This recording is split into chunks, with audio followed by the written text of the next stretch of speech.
Hey everyone, welcome back. In this lecture I'd like to talk a little bit about vector arithmetic. If we're going to do anything that resembles calculus with vectors, we first have to be able to add, subtract, multiply them by something in some sense. In other words, we have to be able to do arithmetic. So in this lecture I'm going to set up the arithmetic via geometry and just try to draw a bunch of pictures to help us get an idea of what the arithmetic should be doing. And then in the next lecture, we will write everything down in terms of equations and algebra and kind of in a more systematic, symbolic way. So let's start with a couple of vectors. Let's say we have a vector v and a vector, slightly different vector w. These vectors can live in any space. So I'm going to say these live in the vector space Vn. By the way, the vector space Vn, this is the space of all n-dimensional vectors. How is this different than the space Rn? Well, let's just think of, by the way, for us, n is always going to be equal to 2 or 3, but I said in one of the previous lectures that it is possible to recognize or think about these vectors in much larger space, right? So in like 4, 5, 6, 7, 8, 9, whatever, dimensional space. We're going to stick to 2 and 3 dimensions. But again, what's the difference? So what's the difference between these two points of view? Well, remember that we are allowed to pick up our vectors and translate them, move them around, right? Move them around in space. So let's just think about three-dimensional vectors. If I draw this vector here, this one, and I say, okay, this is Vn, V, this vector here lives in Vn because it's a vector. This is the space of n-dimensional vectors. So the vector space Vn, that's all, in that space, all the vectors that have this length, this same length, so in the space Vn, all the vectors with this same length and the same direction, the same exact direction, are equivalent in some sense. They are all identified and thought of as one vector because I can move this around wherever I want, right? And it doesn't change that this is the vector v. It's still the vector v. All right, that's still the vector v. Once I place it in standard position, right? Once I place it in standard position, then I can identify this vector by its terminal point, or I can identify it with its terminal point here, right? P, and that again requires that the origin is its initial point. And so in this sense, the vector v is equal to the vector OP, right? Initial, terminal, in standard position. And so in some sense, this vector v can be thought of as a really close friend of the vector p. And it's not just some sense. We talked about how to do this, right? So in coordinates, this is x1, y1, z1, the coordinates of the terminal point in standard position. We use that terminal point to represent our vector in component notation or standard notation. All right, and so the vector, the space Vn of vectors is similar to, in some sense, it's can be identified with, if you're very careful, and by very careful I mean you got to do exactly what I just did, right? It can be identified with the three-dimensional space itself, in this case, or n-dimensional space, but the vectors are not points, right? The vectors are arrows. So we're going to be working in Vn. All right, I'm going to leave that there because I could go on about this for a long time. And I don't want to. I want to talk about operations that we can do with these vectors. So the first operation that we want to talk about is vector addition. So it's not just addition, it's vector addition. All right, so vector addition. Now, we want to add these two vectors together. And the fact that we can pick these vectors up and move them around is extremely important, and we are going to take advantage of this in our vector addition, okay? So I want to try to add together these vectors v plus w. I want to add these two together. And it turns out that I can do this. And the way that we do this is that we start at the initial point of the vector v, we travel out to the terminal point, and then we pick up with the initial point of the vector w. So that means we're going to have to pick up the vector w and move it over, and then we can travel out that to the end point, the terminal point, and that entire trip from initial to terminal is the vector. But vectors don't curve, right? And so what do? We connect an initial to the final terminal.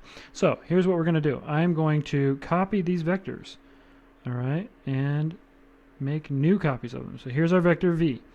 There's our vector v. I want to now, next I should say, take the vector w and I want to add it to the vector v. So I've gone out v to the terminal point. I put the initial point of the vector w here. All right, so this v plus w. To get v plus w, these are blue and red, right? Well, blue plus red should make magenta. So there we go. This vector right here that goes from the initial point up and over and ends at the terminal point, it's got to be an arrow, right? This is the vector v plus w. So vector addition is done by connecting what you might hear this called tip-to-tail method in a physics course, right? You take the initial, you take your first vector, and then you add the second one on at the end point, at the terminal point. You just slap it right on there. All right, well, this, you're probably wondering, how is this different than w plus v? Is it different? Is it even different at all? Well, let's find out. I mean, it's obviously different. They're in a different order, right? So let's find out if the result matters, though. So once again, I'm going to leave off the letters here when I do my translating. But here's my vector v, which I don't need yet. I got to start with w, right? So I jumped the gun. So the vector w, here's the vector w, okay? I'm going to put it here. And now I want to pick up the vector v and move that so that its terminal point is right here. Its initial point matches the terminal point of w. And then, of course, we know how this works. We take from this point to this one, we connect them, right? This is w plus v.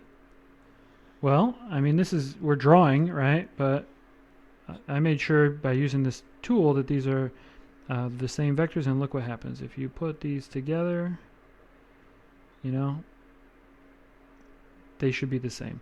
Now, why are they not the same? Because I can't draw very well, right? But otherwise, they're the same. And so notice there, I'll just leave this right here. But notice that this right here is at least geometric evidence that it's not really a proof, but this is geometric evidence that the order does not matter in vector addition. Well, what's that property called? That's called the commutative property, right? So vector, yeah, that's right. Vector addition commutes, right? So vector addition commutes. You can change the order, right? Switch the order. All right. Well, by the way, this pink vector is called the resultant. It's called the resultant vector. So w, v plus w, the sum is called the resultant. Now, again, if some of you are taking a physics course, you might see this done slightly differently, right? And so in physics, usually the vectors represent forces, and they're acting on the same point.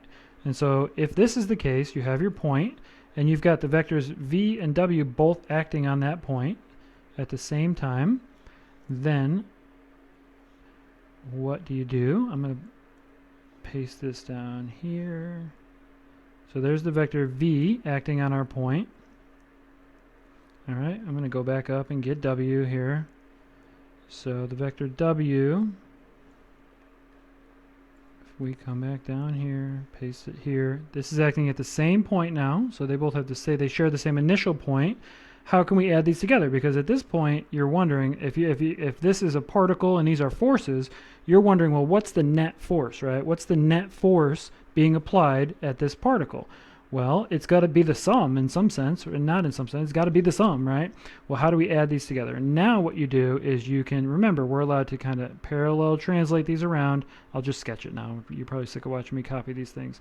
But if you were to complete the parallelogram here, now you got to pretend, though, right, that I drew this properly.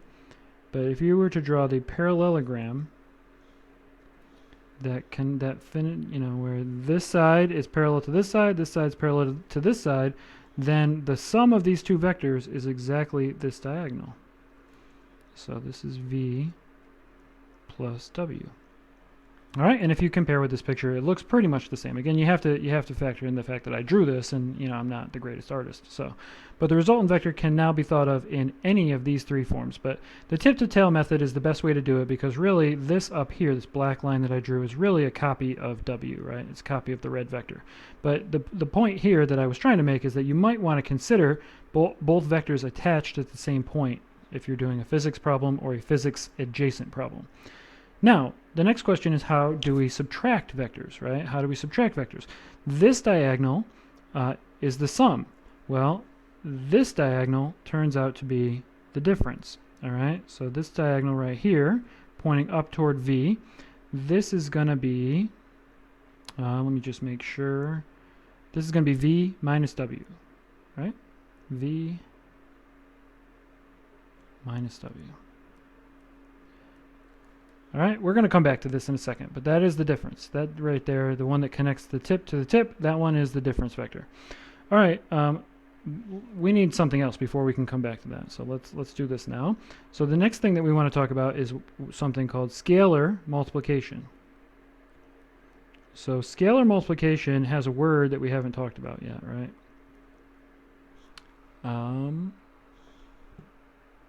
So what's a scalar, right? A scalar is just a number. So a scalar for us is just going to be a number. So a scalar, again, it might mean something in a later course. It might mean something different. But for us, it's enough to just consider this to be a number. It's talking and writing at the same time. So a scalar is a number. All right, I'm going to represent the scalar by alpha. So alpha is now our scalar. And I want to know what happens if I try to do alpha times vector v. So scalar times a vector, alpha times v. Well, maybe we should not pretend that this alpha is some generic number. Let's pick some values for it. So there's a vector v. Let's say I want to find what's the vector 2v look like. So the vector 2v. Well, the vector 2v is going to be the vector that's in the same exact direction, but it's twice as long.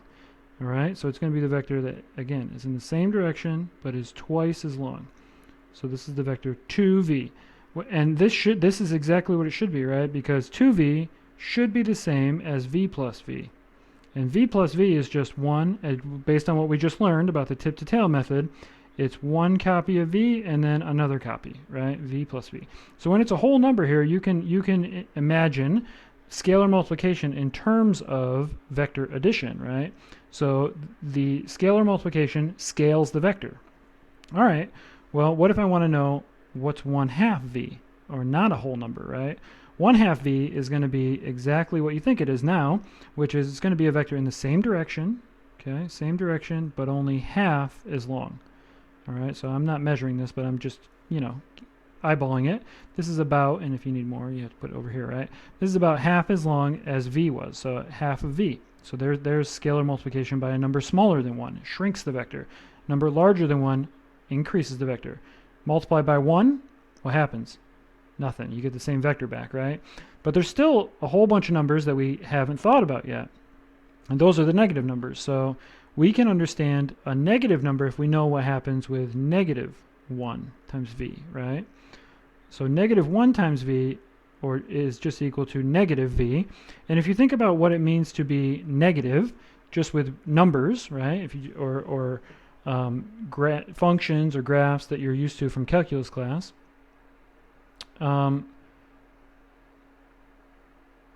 then what you can do is just think of this negative sign as reversing the direction. It's exactly what it has to do, right? So a negative v has to be the same length, pretty much the same direction, except reversed.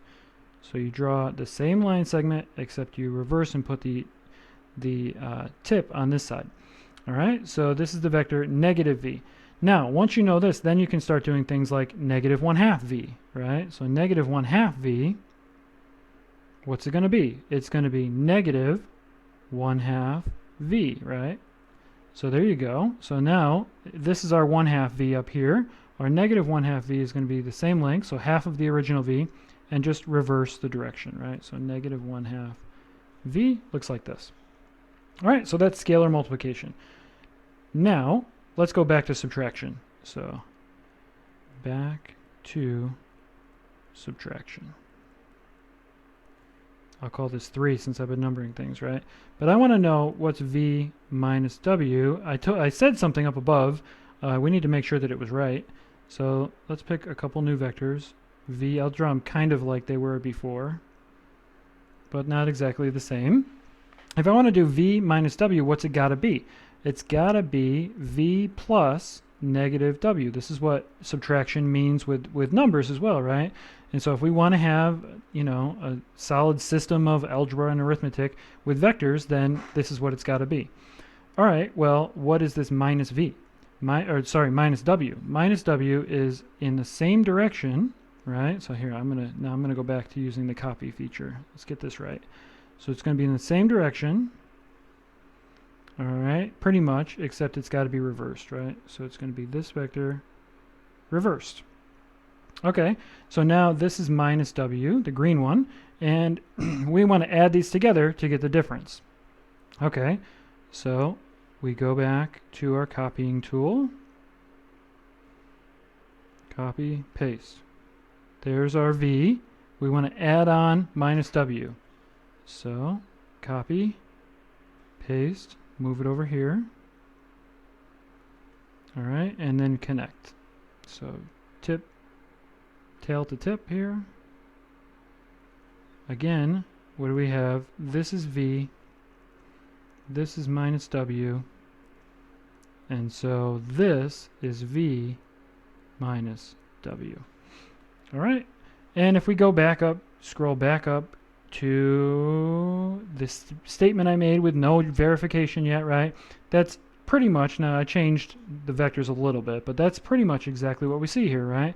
So this vector right here is the other diagonal of the parallelogram, and the point always points toward the vector that's doing the subtracting. So v minus w, you go tip to tip, and it's always pointing toward the lead vector in that scenario. So geometrically, that's how you can envision subtraction.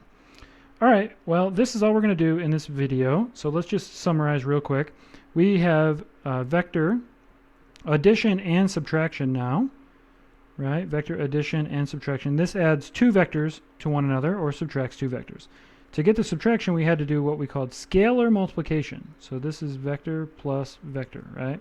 Scalar multiplication. And scalar multiplication was number times vector. What we don't have is vector times vector. So vector multiplication, it turns out there is not a unique way to do this. So vector multiplication, question mark. What I mean here is vector times vector. There's not a unique way to do this. There are going to be, later on, two different ways for us to multiply vectors. It turns out there's infinitely many ways, but there are two ways that we are going to find geometric meaning for, or geometric reasons to care about. So vector multiplication we have to wait for. Right now we just have vector addition, scalar multiplication.